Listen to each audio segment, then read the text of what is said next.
Bem, essa videoaula é sobre um dos conteúdos mais difíceis de se tratar na disciplina de Fundamentos da Educação. E eu digo que não é um conteúdo dos mais difíceis por conta da sua constituição teórica, nada disso. É até bem mais fácil de entender, uma vez que é um conteúdo que trata, né, em forma de teoria ou de explicação, análise, crítica profunda e radical, radical no sentido de que vai até a raiz da situação e não no sentido de um engessamento de pensamento que não muda, né, como entende o senso comum. Eu digo é um conteúdo difícil porque é um conteúdo que desvela a realidade, ou seja, ele tira os véus ou ele tira os panos que cobrem a realidade e deixa essa realidade explicada, né? Desnudada, como se diz, e não é uma realidade muito, vamos dizer assim, boa de se contemplar.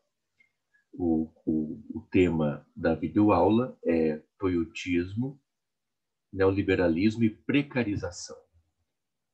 São aí três partes, né, ou três, vamos dizer assim, três segmentos ou três aspectos dessa realidade histórica que estamos vivendo.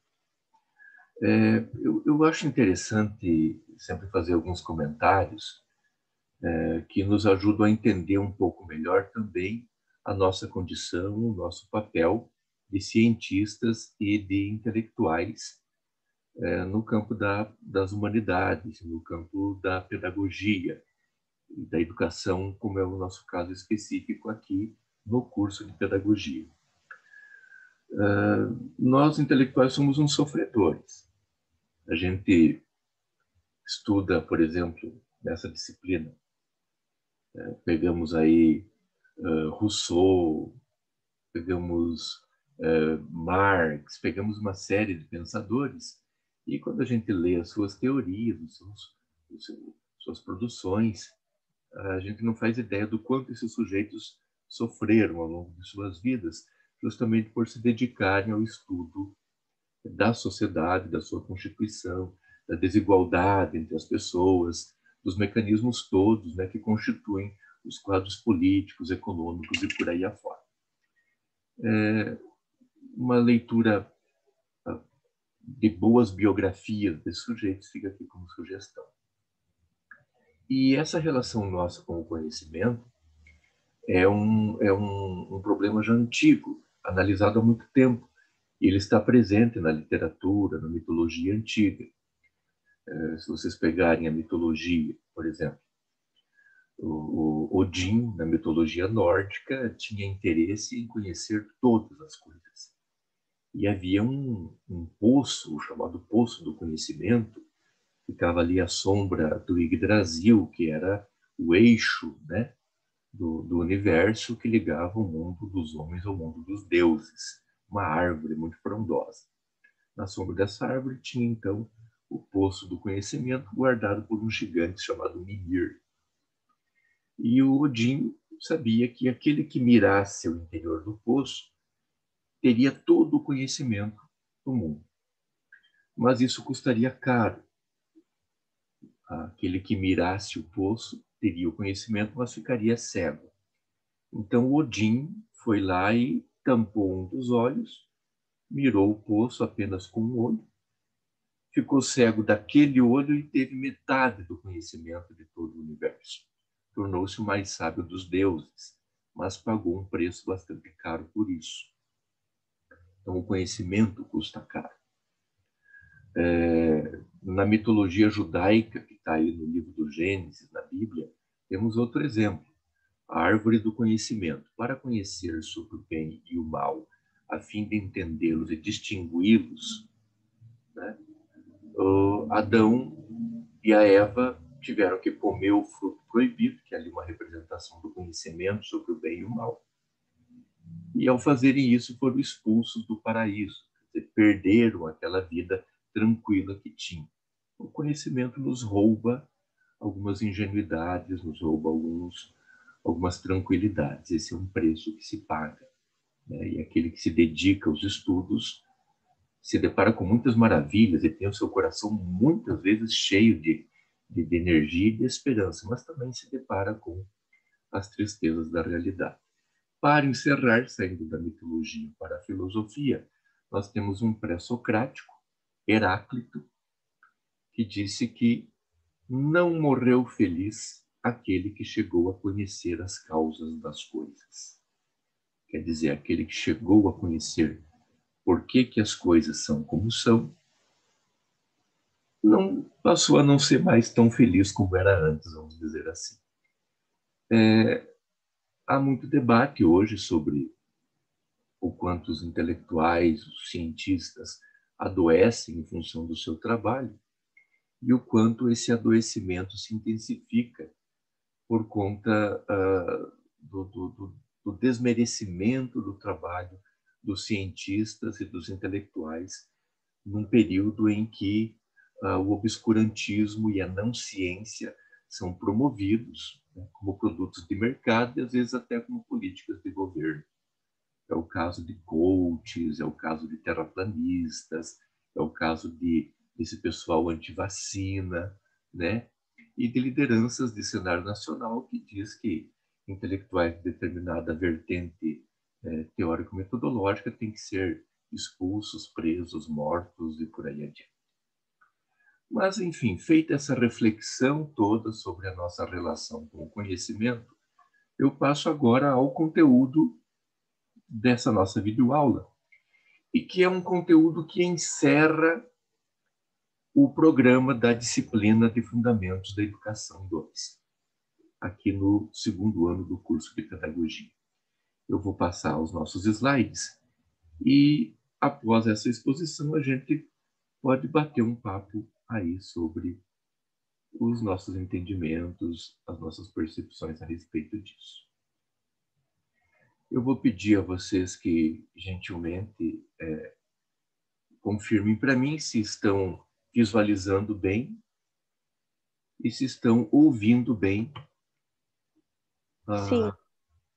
agora que, quando começamos a partilhar a tela. Tudo bem, então? Vamos lá. Toyotismo, neoliberalismo e precarização.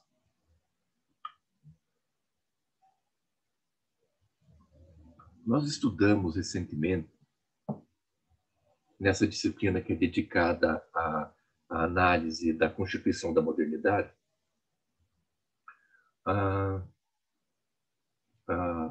o Fordismo. O Fordismo, ou o Taylorismo-Fordismo, é um paradigma no quadro dos modelos de produção industrial. Nós estamos agora num capítulo da modernidade que a literatura chama de modernidade industrial, cujo início está situado ali no século XVIII e na Inglaterra, a partir da chamada Revolução Industrial. Estudamos o Taylorismo-Fordismo e agora passamos a estudar o Toyotismo. Eu vou incluir aqui um elemento novo para vocês, que não é tão presente na literatura, mas que vocês poderão encontrar aí nos seus aprofundamentos, que é o volvismo. Vocês percebem que estão ali representadas três grandes marcas da indústria automobilística, a Ford, a Toyota e a Volvo, né? Daqui a pouco eu explico por que o volvismo e o toyotismo têm ali uma relação íntima, orgânica, tal, que a maioria dos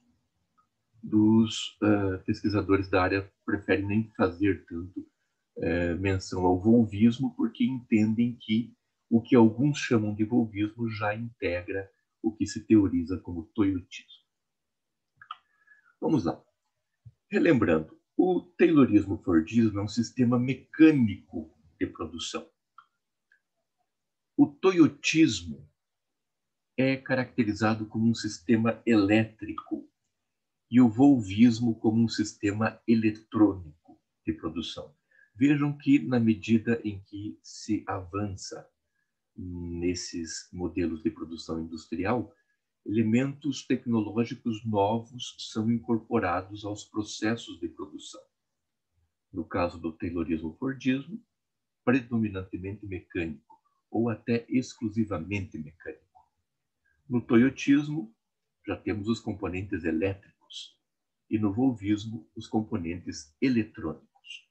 Bem, vejam lá, está se falando aqui de modelo de produção industrial e o que se tem como referência para analisar a evolução dos modelos de produção industrial é a indústria automobilística.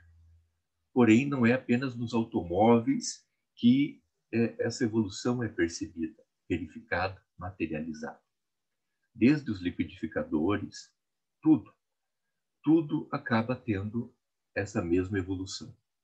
Televisores, desde os primeiros televisores que vocês não chegaram a conhecer, mas que a gente ia trocar o canal lá num botão que girava fazendo um barulho horroroso, tec, tec, tec, tec.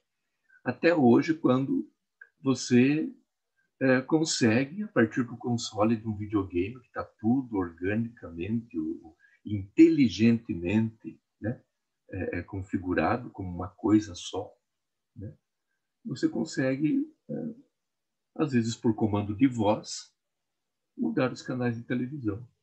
Então, da TV antiga até a Smart TV de hoje, nós tivemos, num curto espaço, uma evolução enorme. Das Brasílias, das Aerowilis, dos Fuscas próprios do sistema taylorista-fordista, até os veículos de hoje, que são inteligentes, nós temos uma evolução notável e visível, né? Bem, falamos dos produtos, mas e dos trabalhadores?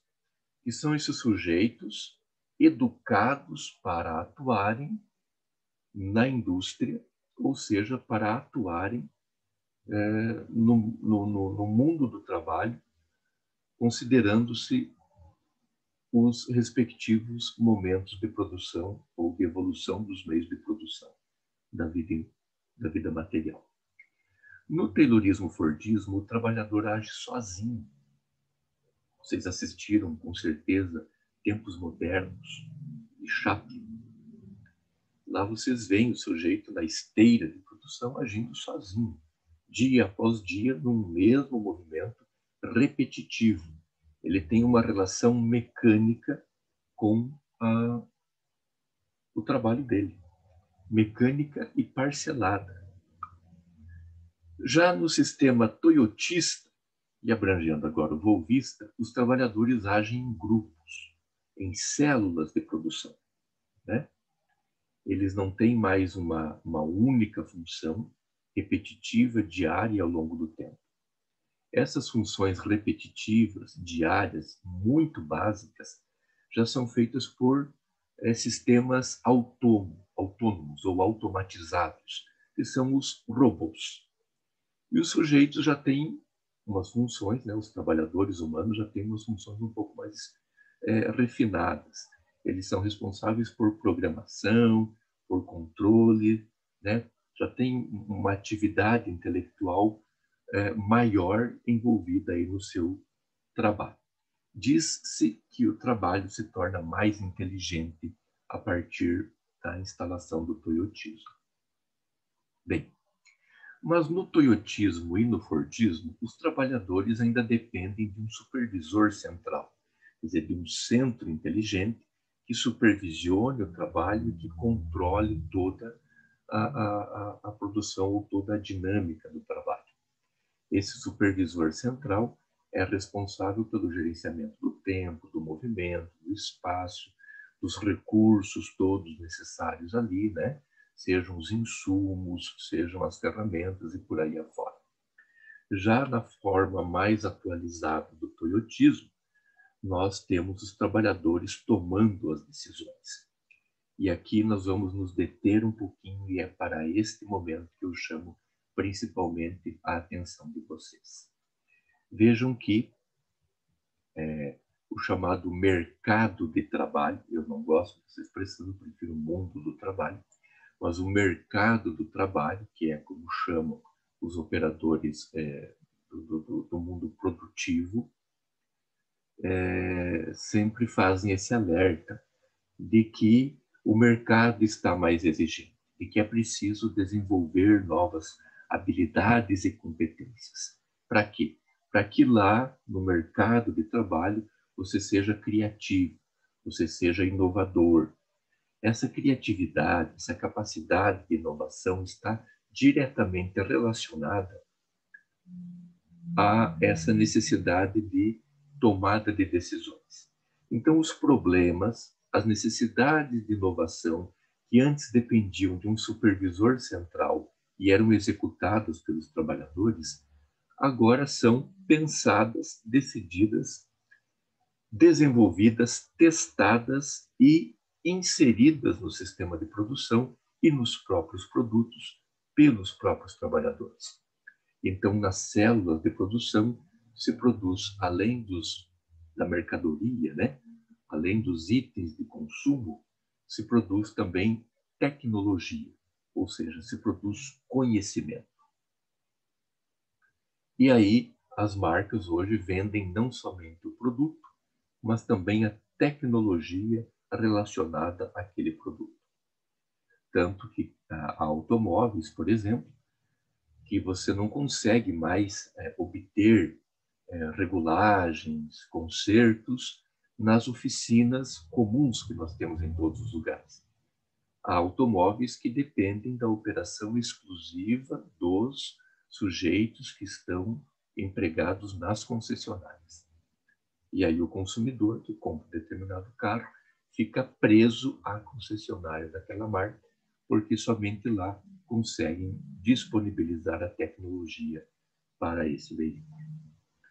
Então é assim que a coisa funciona. Bem, cá entre nós, essa mudança no mundo do trabalho trouxe mudanças assim para as pessoas? Muitas, com certeza muitas. Porque os próprios consumidores precisam de conhecimentos necessários para poderem consumir os produtos.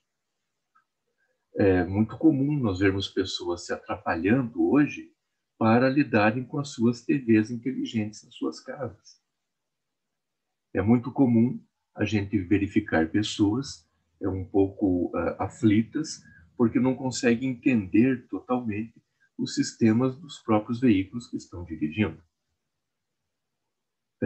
Então, se requer não somente dos trabalhadores, mas também dos consumidores algum conhecimento mais elevado. Então, o nosso avôzinho, que trabalhou lá naquela serraria, desde os 14 anos de idade até se aposentar aos 80 anos, e que foi gerente daquela serraria, e que trabalhou muito bem, porque o sistema de trabalho na serraria ao longo de décadas não mudou, esse vozinho não conseguiria se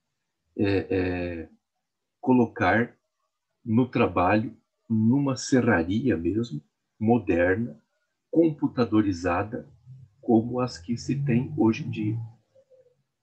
É preciso que os trabalhadores para os novos sistemas de produção tenham conhecimentos diferentes e que para eles se destine uma escola diferente. Isso é ruim? Não, isso não é ruim. Trabalhadores capacitados para operar em sistemas novos de produção e uma escola que lhes proporcione essa aprendizagem para eles poderem se integrar no mundo do trabalho e poderem, neste mundo do trabalho, continuarem produtivos e ativos. É uma coisa ruim? Não, de maneira nenhuma. Uma escola atualizada que prepare os sujeitos para o mundo do trabalho, considerando as novas formas de produção da vida material, é algo excelente. Todo trabalhador tem direito a acessar os conhecimentos necessários para operar a produção da vida material e para se inserir no mundo produtivo de acordo com o estágio de desenvolvimento das formas de produção da vida material, ou de acordo com os estágios tecnológicos do mundo do trabalho. O que é ruim? É uma escola que os prepare exclusivamente para operar os sistemas produtivos e que não os preparem para pensarem a sua condição de trabalhadores e para analisarem o mundo político, o mundo econômico, no qual eles, como trabalhadores, estão inseridos. Então, não se pode proporcionar uma escola pela metade, uma escola voltada apenas para a produção material, mas uma escola voltada para a produção material, para a produção de intelectuais que entendam o mundo político e interajam nele, e de sujeitos que aprendam também a usufruir do belo, ou que tenham uma formação intelectual, vamos dizer assim, voltada também para a apreciação das artes, a apreciação do que se tem em termos de estética. Muito bem.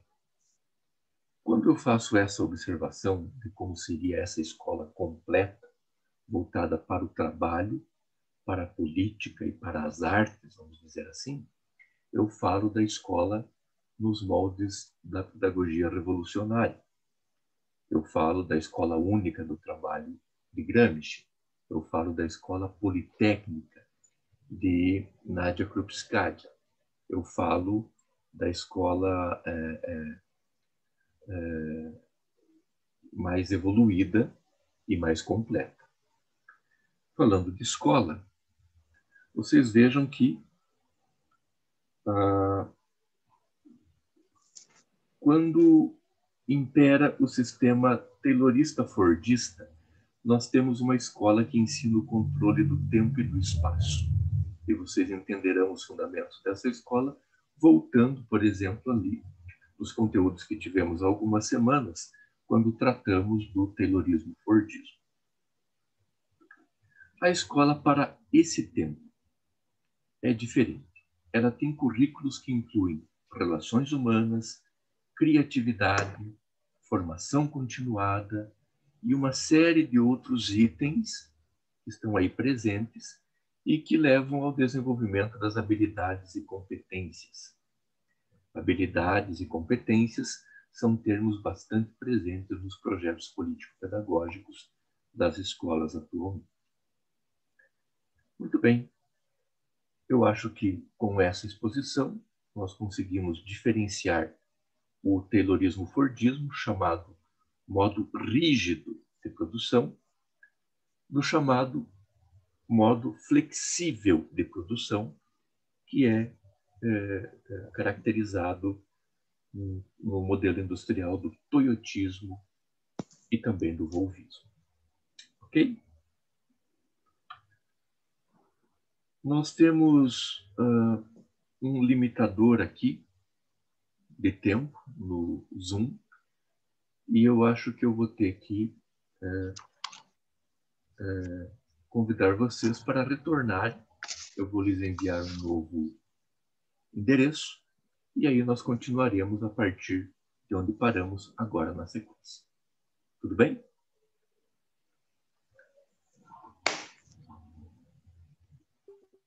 Vamos fazer isso então.